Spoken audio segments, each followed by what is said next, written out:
Bonjour les fans de Bond. Aujourd'hui, revenons à la fin des années 70 pour s'immerger dans les secrets de tournage du 11e opus de la saga Moonraker. Ce film intergalactique un peu à part dans l'univers James Bond. À ce moment dans l'histoire bondienne, on sort d'un énorme succès. L'espion qui m'aimait est une grande réussite artistique et financière. Il y a de l'argent dans les caisses et Broccoli, le producteur, est prêt à casser la tirelire pour le nouveau film. Ce Moonraker va d'ailleurs coûter autant que les 6 premiers opus de la saga. Rien que ça.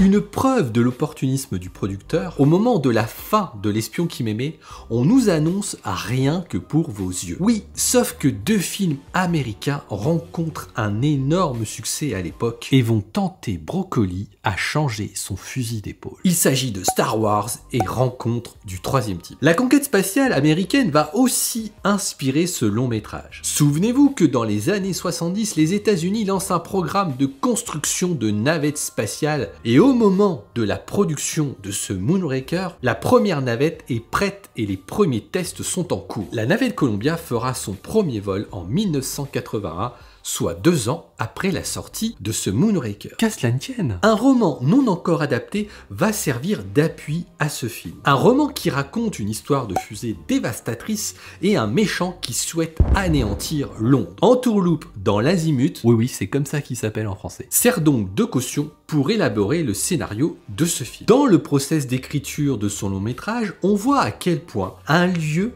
peut donner de l'inspiration pour écrire le scénario. Au départ, l'Inde et le Népal étaient prévus, mais cela ne collait pas avec l'inspiration du moment. Après des repérages au Brésil, Rio et les chutes d'Iguazu provoquent le déclic et des ébauches de scènes sont même déjà bâties à partir de ce que voit l'équipe de tournage. Les images du carnaval de Rio sont tournées sur place avant même que le script soit fini, avant même de savoir quoi en faire. Les repérages en Inde, eux, seront utilisés pour Octopussy.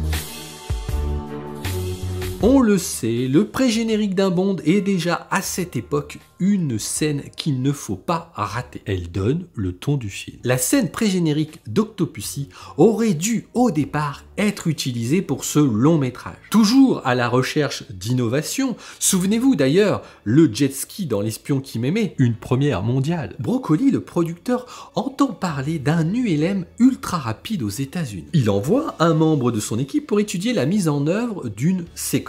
Mais trop cher pour la réaliser dans un budget qui est déjà énorme. Elle sera reprise pour le début d'Octopussy. On se reporte donc sur une idée qu'a eu à cette époque Michael J. Wilson, le producteur actuel de la saga. Une poursuite dans les airs contre la mort. John Glenn, en charge à cette époque de la seconde équipe, coordonne la scène pré-générique qui, mine de rien, a été un défi technique à l'époque. Il ne faut pas moins de 88 sauts pour assembler des petits morceaux de la scène et obtenir une séquence impressionnante. Ils ont même été obligés, à l'époque, de créer une caméra pour l'occasion. Et oui, à la fin des années 70, les GoPro ou autres Action Cam n'existaient pas. Du coup, l'équipe de tournage essaye de réduire au maximum le poids de la caméra qui va être sur la tête du parachutiste. Un fait assez rare, il monte la séquence au fur et à mesure des prises pour être le plus raccord possible. Imaginez-vous qu'aujourd'hui, le réalisateur ne s'emmerderait pas. Il filmerait tout ça avec un fond vert derrière l'acteur. On va faire un petit point casting parce qu'il y a toujours des petites anecdotes croustillantes autour du choix des acteurs et des actrices. Roger est bien installé dans le rôle de Bond. Avec le succès de L'espion qui m'aimait, il est évident que l'acteur doit continuer dans la peau de 007. Oui, mais pour remplacer Sean Connery, Roger Moore avait signé un contrat de seulement 3 films. Et alors, il va se jouer un petit jeu de chat et de la souris entre l'acteur principal et le producteur des films. L'un faisant monter les enchères pour un film supplémentaire, pendant que le producteur fait mine de chercher un remplaçant pour ne pas céder trop facilement aux exigences de l'acteur. Le casting de la Bond Girl est parfaitement dans la lignée de ce qu'on a déjà connu par le passé. C'est lors d'un voyage en avion que Lewis Gilbert, le réalisateur du film, recrute l'actrice Lois Child qui était assise à côté d'eux. Le hasard faisant souvent bien les choses dans la saga. Le rôle du méchant asiatique est donné au prof d'aïkido du producteur actuel Michael J. Wilson. Richard Kiel revient dans la peau de requin à la demande expresse de nombreux fans. Les jeunes amateurs de ce méchant demanderont même qu'il devienne gentil. Souhait exaucé à mon grand regret quand on voit le résultat. Et enfin, c'est la dernière apparition de Bernard Lee dans la saga. L'acteur emblématique de M est difficilement gérable à cause d'un problème d'alcool. Il faut profiter de ces moments de sobriété pour tourner ces séquences. Il mourut d'un cancer peu de temps après la sortie de ce Moonraker.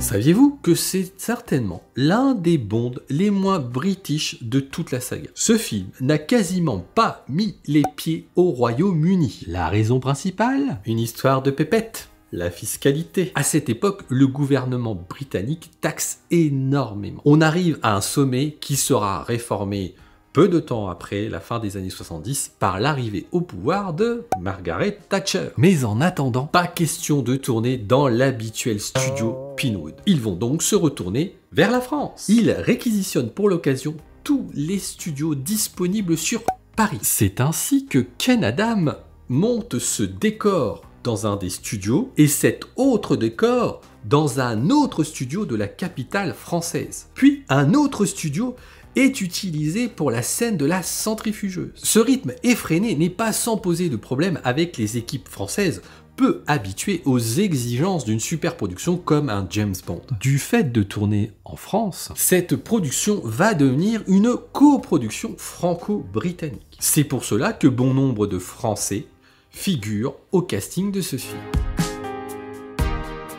Je suis toujours autant fasciné par la beauté du cinéma, par le fait de nous faire croire à l'illusion. Des fois ça marche, des fois ça marche pas. Ici, nous sommes censés être en plein Brésil. C'est vrai qu'on peut y croire. Eh bien non, nous sommes dans les environs de Venise. Ici, sur ce plan, James se trouve en Californie. Eh bien non, nous sommes au centre Pompidou, à Paris. Dans cette scène, nous sommes censés être au Brésil. En vrai, il se trouve en région parisienne, dans une carrière de la ville de Livry-Gargan. Ce château est censé se situer en Californie? Évidemment, ce n'est pas du tout le cas. Nous sommes à Vaux-le-Vicomte. Ce lieu est visitable pour les amateurs de belles pierres. J'ai fait une petite visite de ce magnifique château l'année dernière. La scène de poursuite en bateau au Brésil a été tournée en fait en grande partie en Floride. Et oui, les artifices du cinéma marchent pas trop mal dans ce film. L'un des acteurs majeurs de ce film sont les effets spéciaux. Il fallait donc ajouter un gros morceau au budget pour cette partie. Oui, sauf que les spécialistes, les Américains, sont beaucoup trop gourmands pour la production. Une décision est donc prise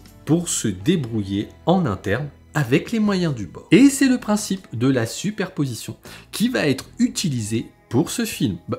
Bah, t'es qui toi? Qu'est-ce que tu viens faire dans ma vidéo? Je suis tout simplement ta superposition. Quoi? Oui, c'est ce principe que je viens de vous montrer de façon assez simpliste qui sera donc utilisé pour ce film. Un travail titanesque, car faire une superposition, c'est simple de nos jours, mais en faire un paquet pour ressembler à ça, à l'époque, c'est un travail de fourmi, car il faut se dire qu'ils n'ont pas tout le numérique qu'on a aujourd'hui pour le faire. Et d'ailleurs, le film est nominé à l'Oscar du meilleur effet visuel, mais hélas, non, il ne l'aura pas, puisque c'est Alien qui lui piquera la statuette. Comme souvent, on frôle le drame dans cette séquence. Au moment du tournage, le cascadeur n'est pas prêt, ou du moins, il n'avait pas installé son harnais de sécurité au moment où le réalisateur crie « Action ». Le téléphérique s'arrête brutalement, sauf que problème, le cascadeur tombe réellement et s'accroche comme il peut au téléphérique par sa main. À quelques centimètres près,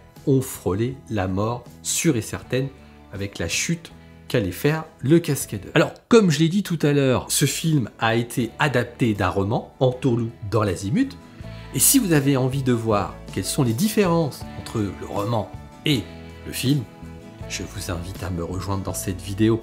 Allez, à tout de suite!